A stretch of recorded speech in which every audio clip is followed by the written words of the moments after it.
Hey guys, I'm back for another review of the Real Housewives of Atlanta. Pardon where I'm at. I'm in the car on lunch break and I want to make sure that I get this review done because it's Juneteenth and I'm trying to celebrate after I get off work, of course. So we start off the episode with Drew meeting a video director for an upcoming project that she wants to do that involves Ralph. The video director basically lets her know, like, look, I know you want to use him, but if his body isn't giving what it's supposed to give as far as abs and all this stuff, you may want to consider having a different male lead. He talks about the fact that he's been married for 27 years and Drew and them are on 8, and that if they could get past 8, then they'll be good to go. And I feel like it's so ironic that they're having that conversation, seeing as to how we now know that they are going through a divorce. We then see Sonia and Sheree. They're in a freezer of some sort. I can't remember the name of it, but it's supposed to be something that helps with circulation and inflammation and fat and all these other things. And some kind of way this is supposed to help Sonia when she tries to have her baby that we know that she's not going to have. They talk about the business in Austin and how well it's doing and how busy Ross is, and they're hoping that they can move the business to Atlanta. At least that's their intentions. And I'll be honest, I think that would be great, but I don't know how that would work, because is the business that they have, the transport business, I believe it is, in such a demand in Atlanta.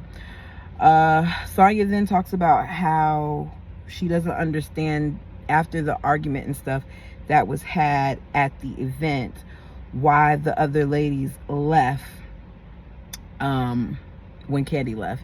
And if you're so confused as to why they did that, just ask them. In my opinion, they left because Kandi is their friend and they were over it. I don't know why they would expect them to stay when we know they're not in a great place. Like, has the situation that happened at the hotel with Kenya even been addressed? Why would they want to be there? I would have left too. Sonia says that she feels like the group is divided. It's been divided. Sheree claims that she's cool with everyone and she just wants everybody to get along. And I don't understand how you're cool with everyone when we constantly see you talking about Kandi when you're in your confessionals and also when you're with the group.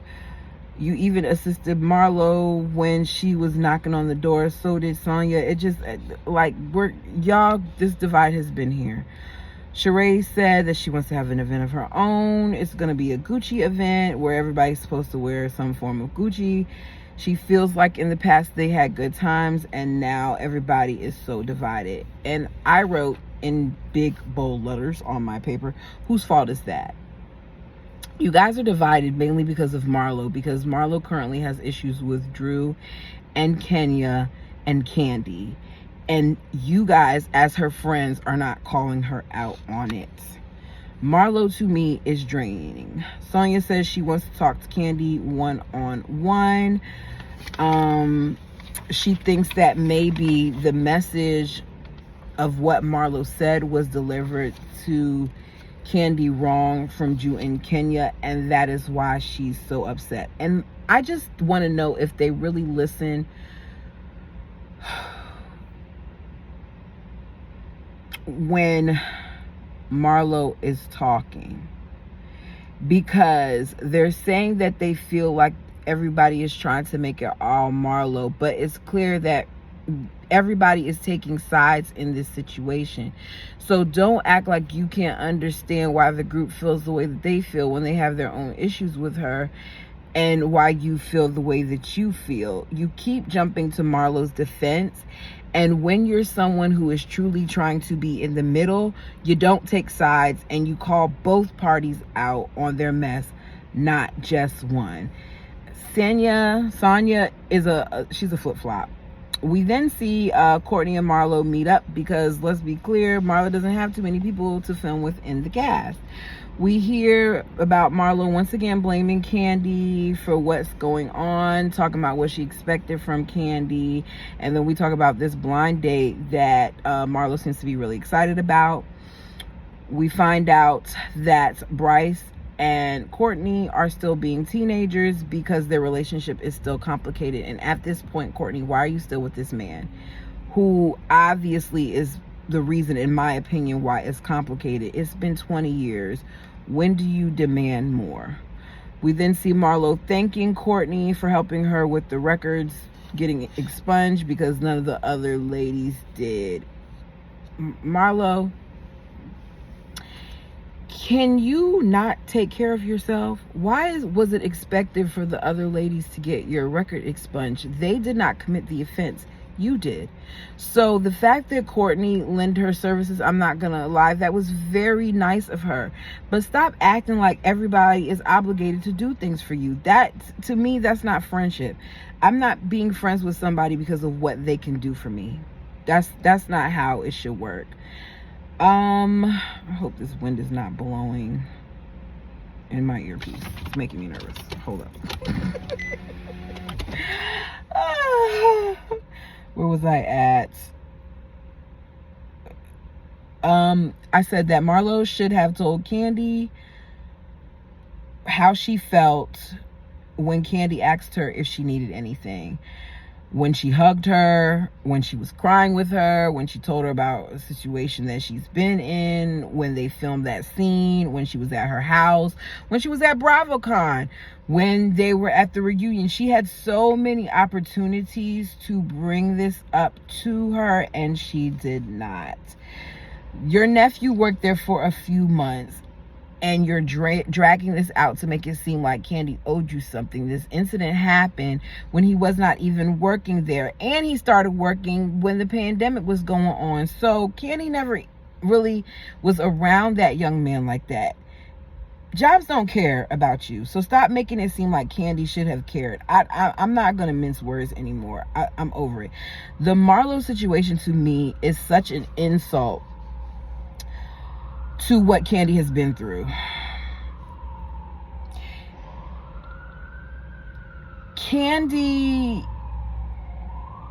has kind of, in my opinion, become, I don't want to say she's numb, but you can tell that when it comes to this situation that she's not showing all of her emotions. And I feel like the same way that it is triggering for Marlo, it can be seen as triggering to Kandi as well. We see Kandi and Sonya meet up at OLG, and Kandi basically lets Sonya know that she's about to stop dealing with her and Courtney. And Sonya's like, dealing with me? Why me? And she's like, because you tend to ride the fence. And she is straddling the fence. She makes a statement about not wanting to be burned by Marlo's fire. And I just want to know, like, what did you mean in that context? Were you saying that you didn't want to get burned because of what's currently going on with Marlo? Or you didn't want to be burned by having Marlo come after you? I think that it is... People in what I've seen on Twitter, people are saying that Kandi is asking her to pick sides. I don't think that Kandi was asking her to pick sides. I think that Kandi was asking her to be clear in whatever her decision was. So if you really aren't taking sides, then call someone out. She doesn't want this to be an issue with her and Kandi, but the problem is Sonya addresses her reaction based on who she's around. So if she's around Marlo and them, she's gonna laugh at the comments and the things that they're saying about Kandi. If the roles are vice versa, she may laugh at the things that Kandi and them are saying about Marlo. You have to, at some point, hold yourself and the ones around you accountable. You don't have to call her out in front of the group, but you can call Marlo and tell her, like, look, this doesn't look good. You keep saying that this is this, but I'm finding out that it's been 2 years. I'm finding out that you've had ample opportunity to address her. I'm finding out all these things. What's really going on? But we know that you haven't done that because you didn't tell us that you've had separate conversations with her off camera. You didn't allude to any of that. So I'm with Kandi in this. Kandi basically says that Marlo is trying to relate this story to her. I don't understand how people can't see that after 2 years that she's bringing this up. And when Courtney asks her why now, she's basically lies and says that because she didn't see her. She hasn't seen Candy, but you have seen Candy, you know her number, and you guys have been at mutual events together. So that's a lie. Candy says that since her brother's death, she has not been as sentimental. It's hardened her. I can relate. You guys, I had so many deaths in my family during the pandemic. I had lost really, really close people to me. People who should not have gone this soon, from violence, from tragic events, from health scares, all of these things. I lost 2 aunts within months of each other. I just recently lost an uncle.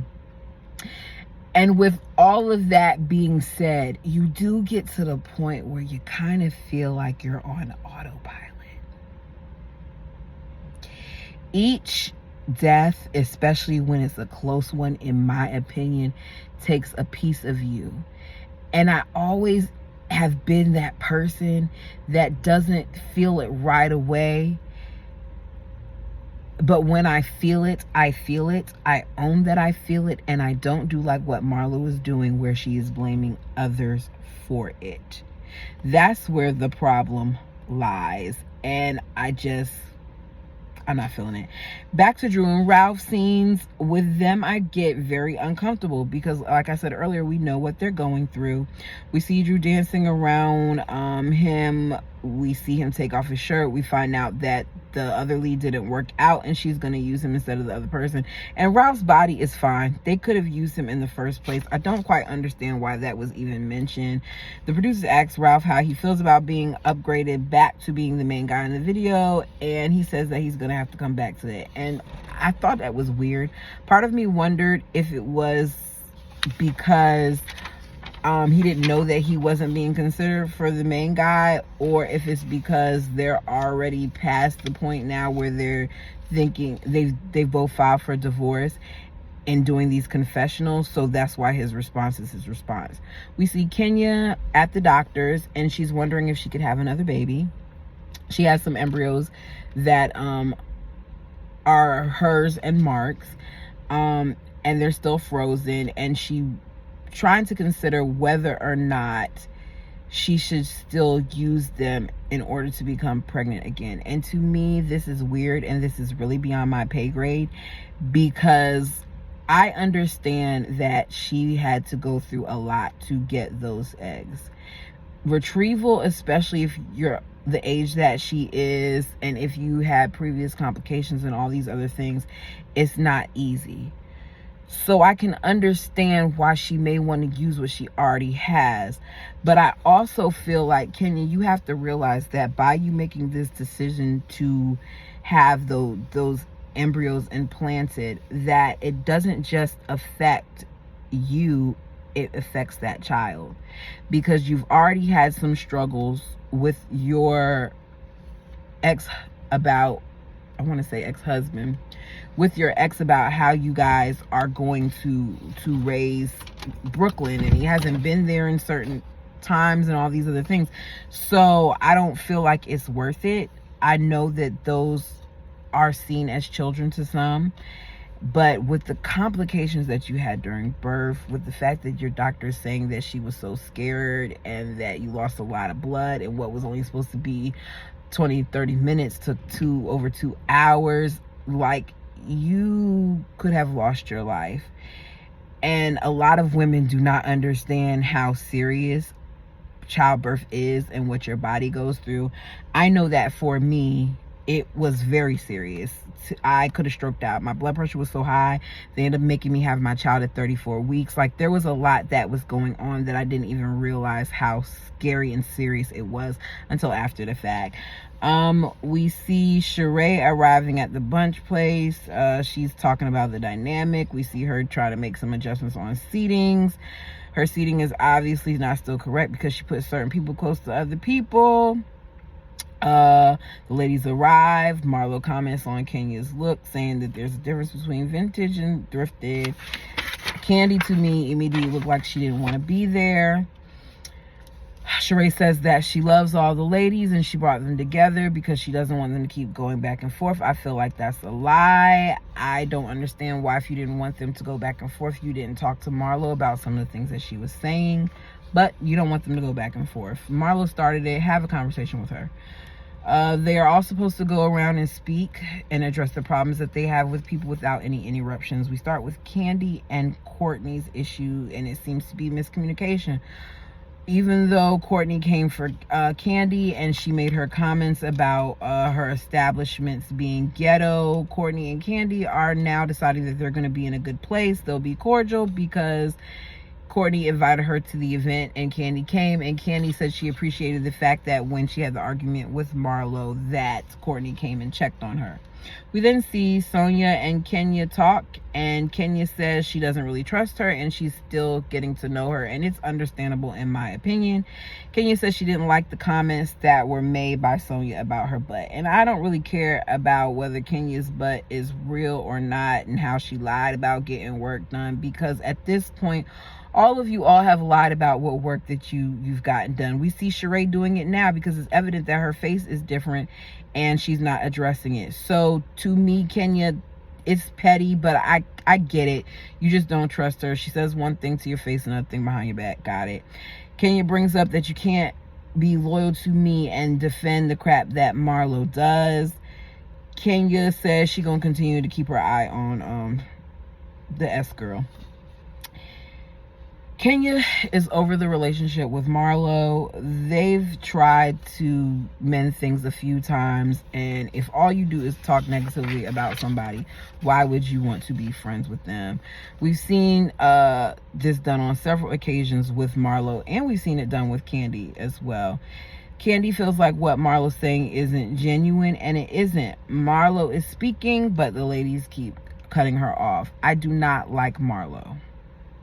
But it is not fair for Kenya and Drew to keep chiming in when Marlo is trying to speak. Allow Marlo to dig her own grave.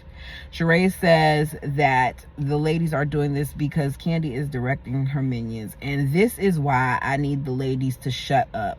Because everyone isn't a follower. And these are grown women who have their own problems and they're addressing it. You give these ladies a reason to speak against Kandi when you behave like this, Drew and Kenya. Allow Marlo to say what she has to say. Marlo will act like she's cool and then it will be a problem again, and we'll see all those things. We see Kenya say Marlo sold her kitty cat for a bag. That's too far. Marlo walks out saying Kenya is disrespectful, and Sheree runs behind her to convince her to come back. Marlo wants to speak, but Kandi, I don't know what I was trying to say here. Oh, she tells Kandi that she wasn't trying to blame her, but she was. She's just saying, you know, you could have reached out to her family, and I don't understand why you wanted her to do that. I put, for what? He barely worked there. Kandi had to even get Don Juan to look him up to figure out when and for how long he was an employee. They keep going back and forth. Sonia tries to defend her, and Kandi gets irritated and says, man, F them flowers. And I felt that. The story has changed so many times, and we've seen scenes where Kandi said something, text something, but Marlo says she did something else. Sonia tried to express what Marlo was feeling. She told her, shut up. I already said that. Marlo thinks Kandi is selfish and spoiled, and I feel like she's wrong. The story keeps changing. I'm over it. This has been drawn out, and it's been draining, and it's been hurtful. People have to realize that loss happens in many ways, and right now it's being weaponized, and I don't like it. Overall, this episode was okay. I'm over the Marlo situation. I'm hoping that next week's episode doesn't involve too much of this. We see that Kandi's going to be going at it again, this time with Sheree. And my watch is going off, so I soon have to go back to work. But thank you all so much for the likes, the comments, the shares, if there are any. Let me know what you think down below. Do you think that we're finally done with this and we won't hear about this again to the reunion? Who do you feel like was right? Candy? Marlo? Whose team are you on? Sheree? Anyways, until next time,